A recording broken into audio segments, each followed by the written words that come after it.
Good morning, everybody, and welcome to this morning's webinar. Webinar that is in fact an info session about the online collaborative authoring, and more particularly a call for participation that the speakers will tell you about this morning. Just for your information, my name is Elsa. I will be moderating the webinar in the background, and you are all muted today. So you do not have the possibility to speak out loud unless we unmute you. We prefer that you use the Q&A panel that is available for you, so you can enter your questions there during the presentation, and the speakers will have a look at your questions afterwards. We intend to reply as many questions as possible. If not possible, then we create a Q&A report that we make available for you. Should you be on Twitter, please feel free to tag us and to talk about the webinar with the hashtag Training for Standards, and we are available via the @standards4EU. So please let me take a moment to introduce the speakers of today. My colleagues Shannon and Dorothee are there to guide you through the application. So please, ladies, the floor is yours. Thanks, Els. I'll get started, everyone, with the agenda for the session.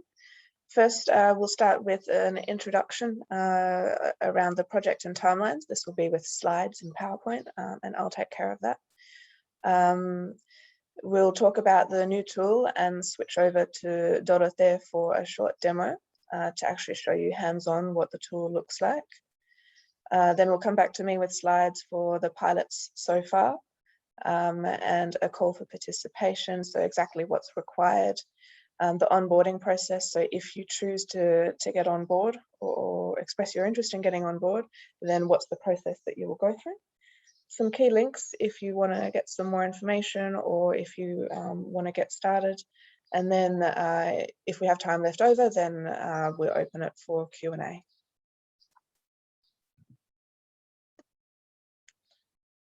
Sorry. Back slide. So firstly, we have just a question to get started. So this is a Zoom poll. How excited are you about the new tool?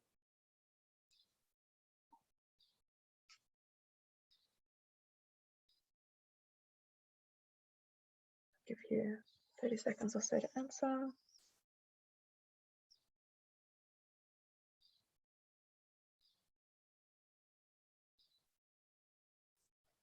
Okay, 21 of 26 voted. I think that's good. So I'll close the polling.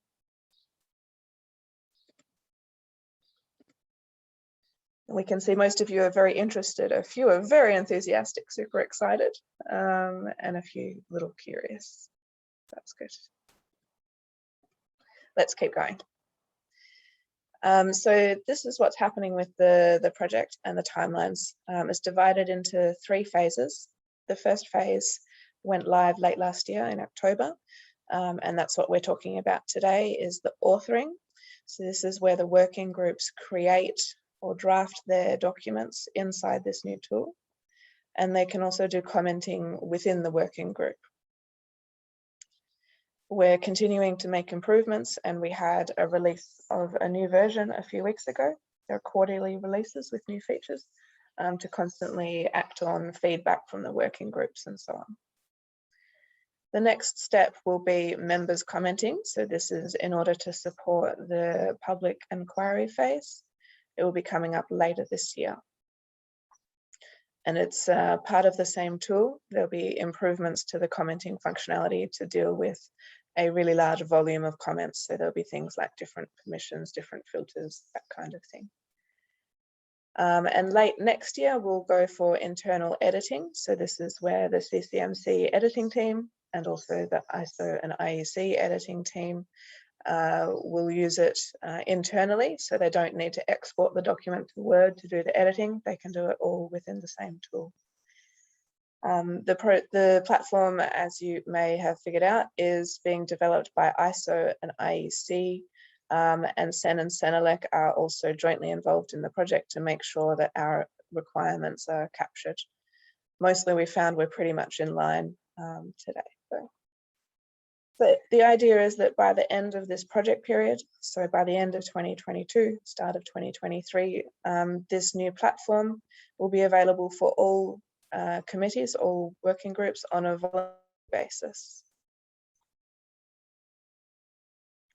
So what is the new tool? You can see here a screenshot, and we'll go to a demo in a second. But in short, it's a lot like Word as a starting point. It's in the browser, so you don't need to install anything. It's built on a platform called Fonto XML, but we've been customizing it for our environment. So there are a lot of features that are very specific to us. So for example, lookups for normative references. There's the document structure that's really specific to all of our clauses that we must have. There's tagging for comments. So is it editorial or technical? Numbering is with our numbering conventions according to the directives. We have different roles and permissions according to your role within a working group. We have quality checks in line with the directives and the internal regulations. We also have EU directives annexes specifically for Sensenelec. So there's the ZZ and ZA. And there are many other things as well. Dorothea, can I hand over to you for a quick demo? Absolutely. I'm trying to steal the screen from you.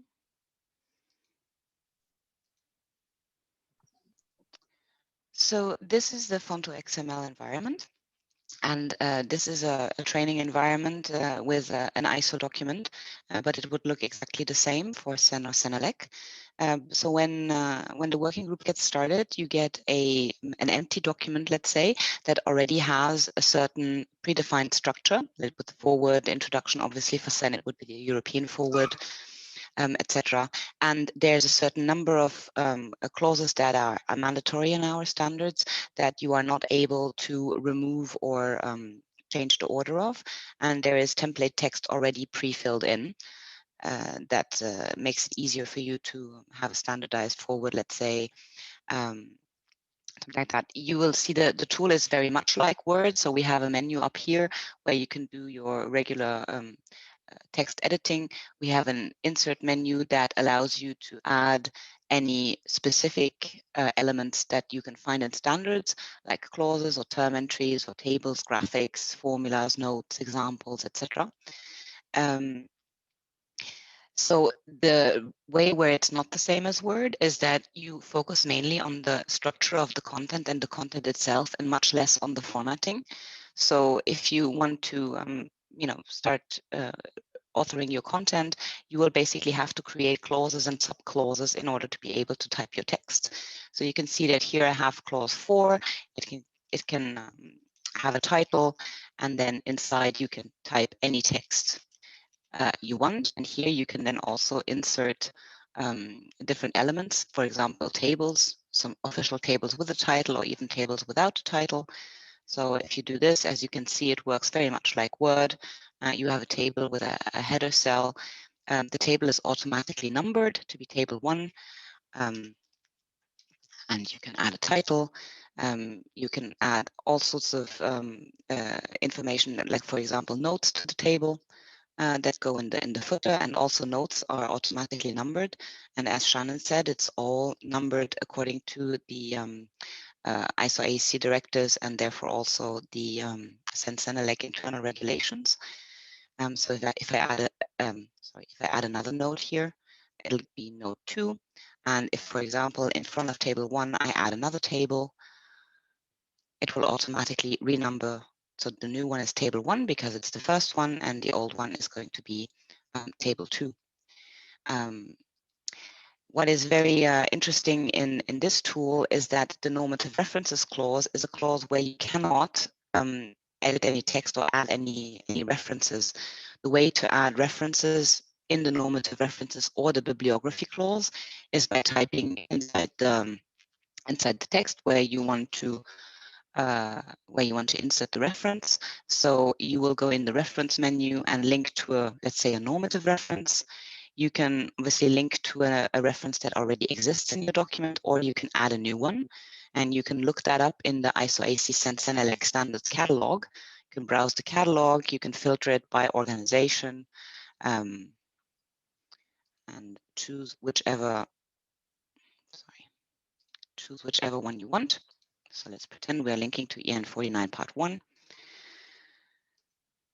You will then see that the reference is inserted inside the text, and magically in the normative references section, the reference will also be present.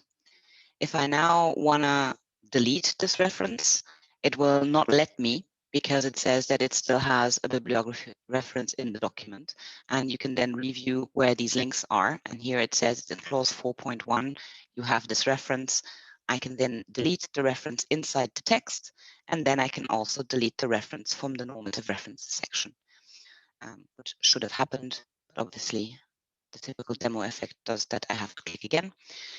So you can see that this makes sure that the quality and integrity of your content is more easily pertained. You don't have to remember to add a reference inside the normative references or the bibliography section. And for terms and definitions, you can add actual term entries, and if you click on that, you will receive automatically numbered the term entries. You can insert your terms, you have definitions, you have notes to entries, and you can obviously also add examples, and you can just need to put some value in here, and you can add the source of your term, and this is always going to be in the right order according to the directives. So again, you don't have to worry about sort of formatting or ordering of the things that you have in here. So again, this makes it much more easy for you to fill in the section. At the same time, it's quite handy that from within the text, anywhere that you are, you can say, oh, I'm just writing a word here that I think needs to be a term entry, and you can actually insert from where you are in your text. You can enter a term entry, and it'll automatically create a new term entry and take your cursor there so you can start typing. There is a filtering options for your content, so you can have an overview of all the tables, all the figures, equations, or footnotes in your document. I obviously right now don't have any figures. There is a commenting panel where people can very easily add a comment, and you can choose to have a comment on a specific section of the text, or you can have a global comment that would apply to the whole document. So if I add a comment here, sorry, I'm just not going to type, you can then select whether it's a general comment, an editorial, or a technical comment, and you can save it. And as you can see, there's a little label here that says it's private. So you can actually add as many comments as you want, and no one is going to see it until you choose to share your comment with everyone else. And you can either share just one comment, or you can just share all of your comments. So as soon as the comment is shared, it becomes public, everyone can see it. And the leaders of the group can then choose to resolve the comment. They can either accept or reject the comment, and they can even give a description on why they rejected or accepted the comment. And then the comments are filtered by those that are unresolved by default, but I can, of course, remove this filter, and then I will see all comments. So this makes resolving of comments already quite good. And as Shannon mentioned, we're currently in the process of going even further and looking at how we can make the commenting function even more useful. You may have noticed that certain sections here have a little green lock. That is that whenever you start editing a clause, the clause becomes locked for editing for other people. So you can take as much time as you want to change the content and edit your clause. And once you are happy with the content there, you can just release the lock. The little lock goes away, and now everyone can see the changes. So here again, it's quite helpful. You can lock at the clause level, or clause or subclause level. So that means you can assign the work to different people and say, well, you know, Shannon, you work on clause 4, and Dorothy is going to work on clause 5, etc. So there's been many improvements in the latest releases that makes it really easy to just add clauses at the same level or even subclauses. And you will see that always the numbering is automatic. You can drag and drop clauses between from one section to the next. You can also drop it so that it becomes a subclause. So it's really all about structuring your content, and very much not about making sure that the right styles are selected in Word, and this is bold and this is italic. The Word document that we're going to export from this XML is going to be styled according to the rules. So anything that's the title of a clause, I guess, I don't know, will be bolded in this font, and the subclause will be bolded in a smaller font, etc., etc. So really, authors don't have to worry at all about structuring the content anymore. So I think that is where I'm going to stop for today. I did see that there is quite a lot of questions on this, and I think I'll just answer the first one, which does the authoring tool work offline? So no, it does not right now. It's a browser-based online tool, so you do have to have a browser and a working internet connection. And in terms of the unlocking of the clause, when, for example, this clause is locked by me, so anyone else would only see the previous content there a bit grayed out, and it would say it's locked by Dorothy for editing. And only I myself can unlock my clause, which I think makes sense, so that we don't lose any features. However, if someone locks a clause, forgets to unlock it, goes on holiday for 3 weeks, there will be a possibility for the leaders of the group to unlock the clause instead of someone else.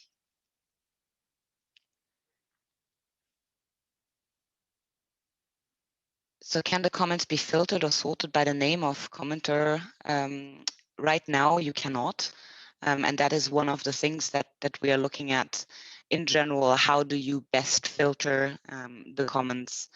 So right now, you have just the filters and sorting by the type of comment and by the resolution.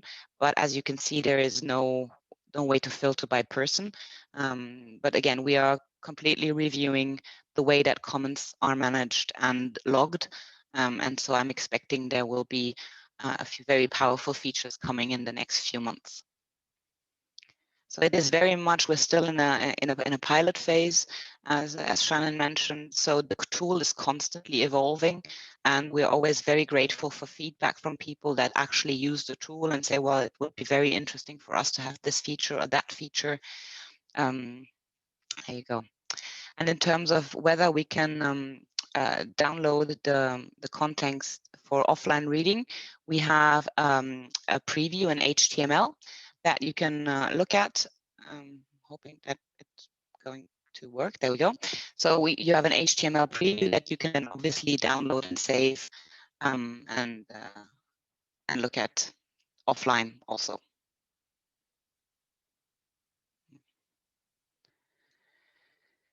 In terms of the drawings, you are right. I didn't show this.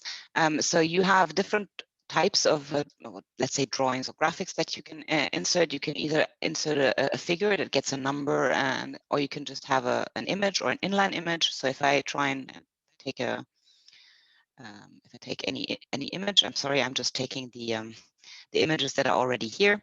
I can obviously upload others from my desktop. I will insert the figure, and it will give the figure an automatic number. You can type the title, you can add notes, you can add key to the figure. So here is where it's not like Word. So you cannot actually draw objects in this. You can only insert images. So if you need to, for example, insert a flow chart or something that you would typically do with a Word drawing, then you need to do that outside and upload it here as an image. And I can move clauses from wherever I want to wherever I want. So if I, let's say I'm just adding a new clause, I'm adding clause 5, and I'm thinking, yeah, 4.2 should really be 5.1. I can just drag and drop it. And I'm not very good at the drag and dropping, I'm very sorry. So I can move it to the right, and then I have all of the content that was previously in clause 4, now in clause 5. So the structure here is extremely flexible and can accommodate whatever it is that you want to do. So there's no more selecting a lot of text, cut and paste. Here it's all about the content inside the clause, and that you can move around as you see fit. So I think I'm going to stop right now, maybe with answering the questions. Shannon, do you want to take over again? Yeah, Continue let's with the come back presentation. let's come back to any more questions at the end. Exactly. Okay, so I will reshare my screen. There we go. Okay. So we've had a look at the tool. Let's talk a little bit more about this call for participation. Firstly, another question for you. How easily do you think that your working group would be able to adapt to using this? So I will launch the polling.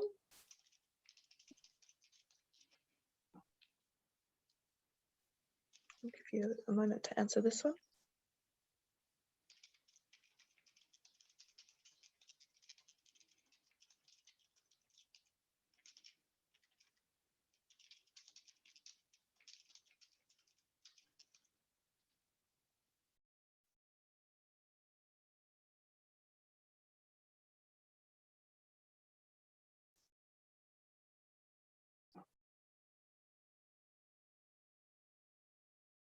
Okay, it looks like most of you have voted, so I'll end the poll.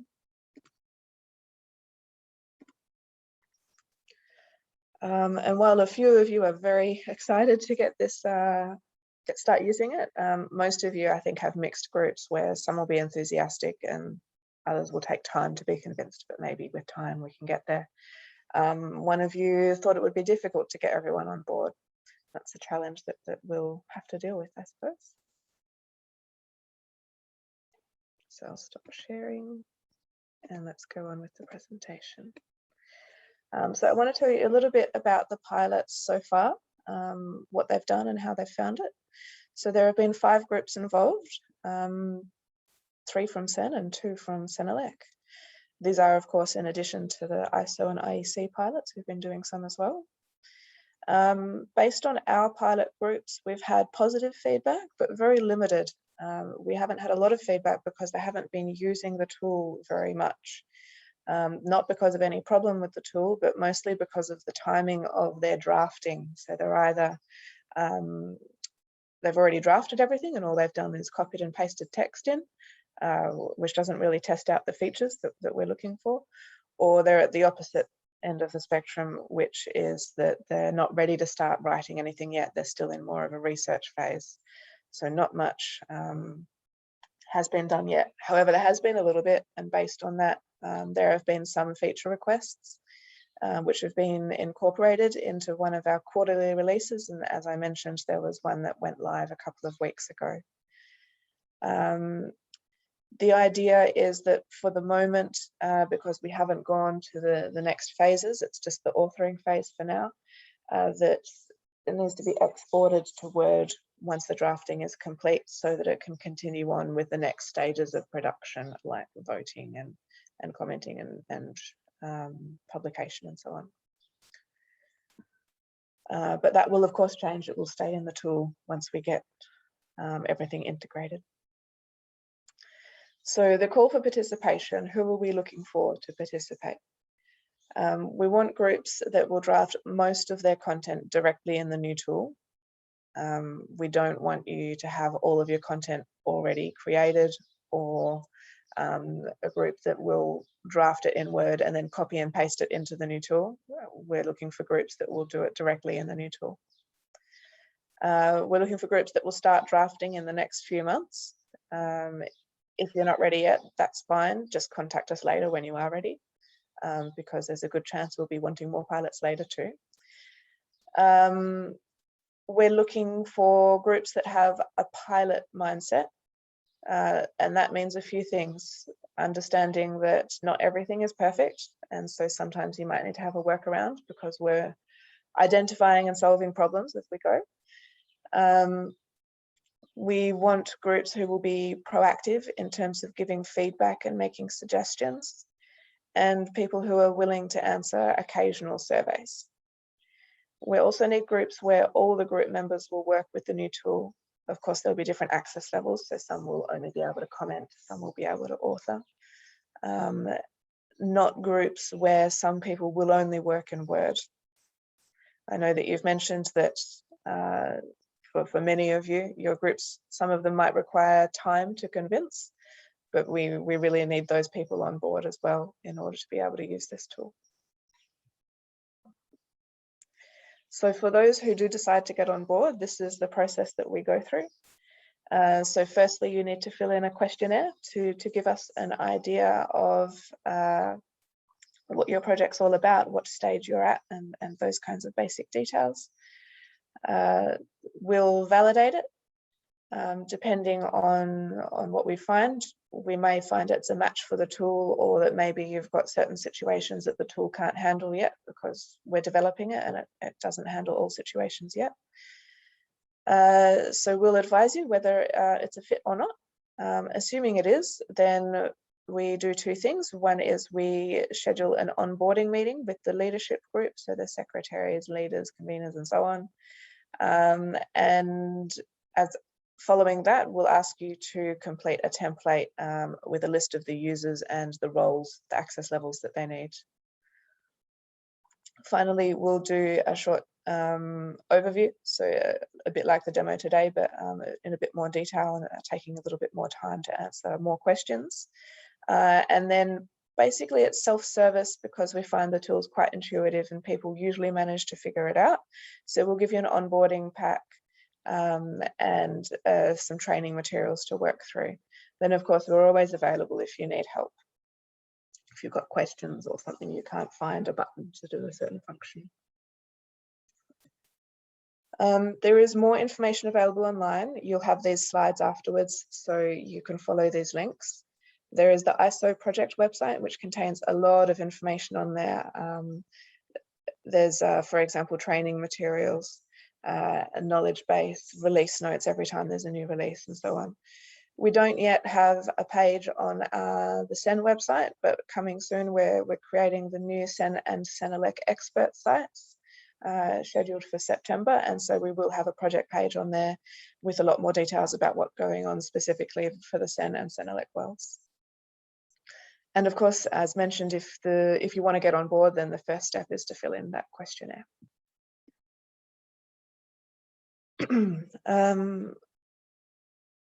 I think we should probably go to clearing up the remaining questions now, if we can. So I think I've answered most of them already directly in the panel. I was unsure about the question, what about the listing? I'm unsure what the question is. Monique, are you available to clarify?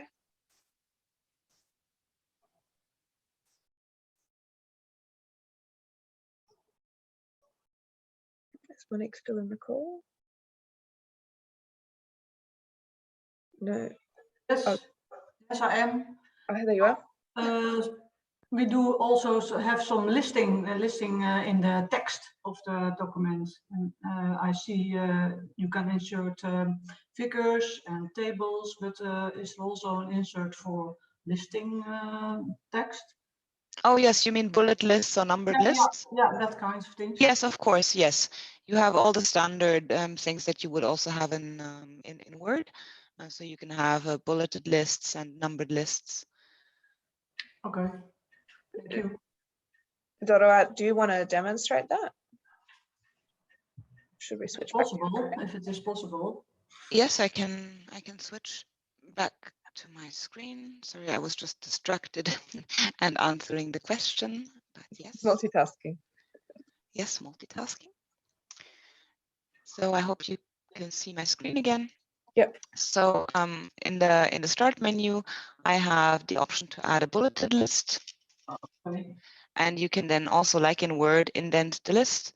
And everything is based again on what is supposed to happen in by the directives. And you can also add a numbered list.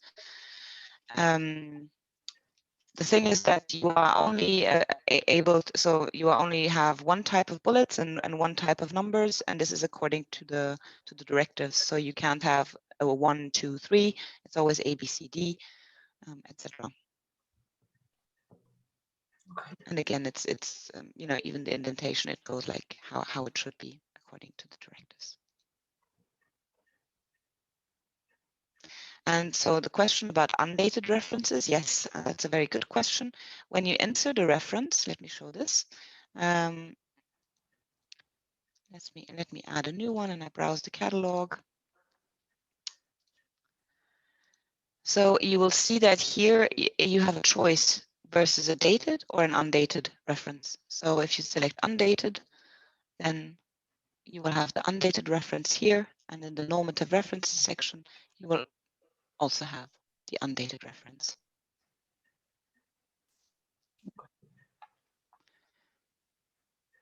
So in terms of the question from Annika, is a TC decision needed for a working group to start using the tool? I don't believe it is, Sharon, but maybe you want to answer that? We don't require it, let's put it that way. I think it's up to you to talk to your TC if you think that there might be any kind of potential problem. Just clarify it with them. We leave that for you to decide.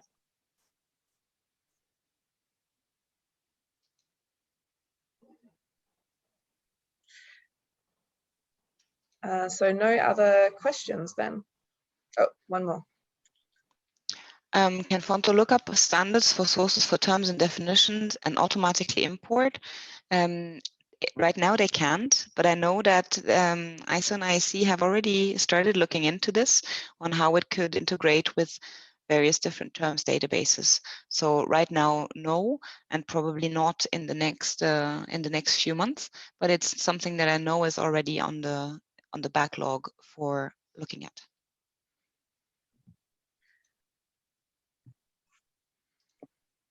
Okay, Sharon, I'll maybe switch back to you then. Sure. No more slides at this point, but okay. I just have one more poll to finish. So I will launch that one to wrap everything up. And I'll give you maybe a minute to answer this one.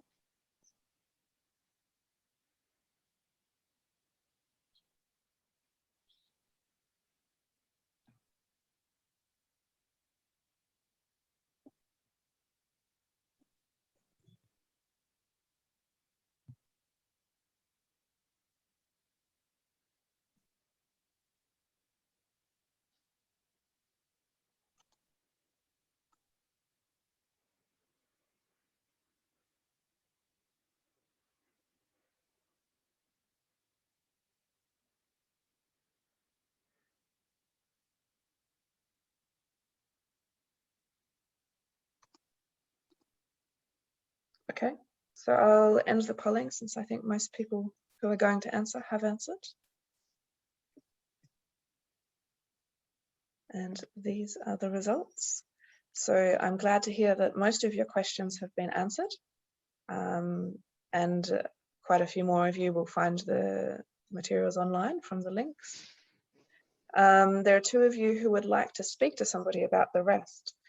So I think you have my email address, so you are welcome to contact me directly. Else, when you send the email out afterwards, you'll make sure my email address is included in there, right? Yes, I'll put you in copy so people can see your email address right away. Perfect, thank you. So for those who are interested in becoming a pilot group, most of you are not sure yet, which is great. You probably need to talk to the rest of your team to figure things out. There are 3 of you who are pretty confident that you'll go ahead, and some of you that are not right now because we're a bit precise in exactly what criteria we have, and so your projects don't meet those criteria. So thank you everyone for joining, and I've just seen was there one raised hand? Yes, Paul, what's up?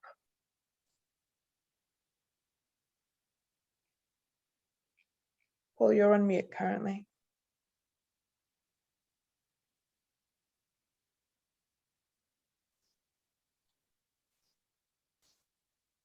Yeah, he should be able to unmute himself. Hello, can you hear me? Hi. Yep. Yes. Yeah, excuse me. Yeah, thank you very much for the great presentation. I have a few smaller questions about the whole organization of the pilot project. Who may submit an application for participation of the working group to you? Any kind of leadership role of the working group, so the leader or secretary. Oh, okay. Is there a need for an approval by the parent technical committee for the working group? We don't require that approval, but if your group needs to, then, or if you're not sure, then you are welcome to check internally with your group. Okay, thank you very much. Thank you. Okay. So that's it for this session then. It looks like we're finishing early if there are no more questions. So thank you very much for joining us.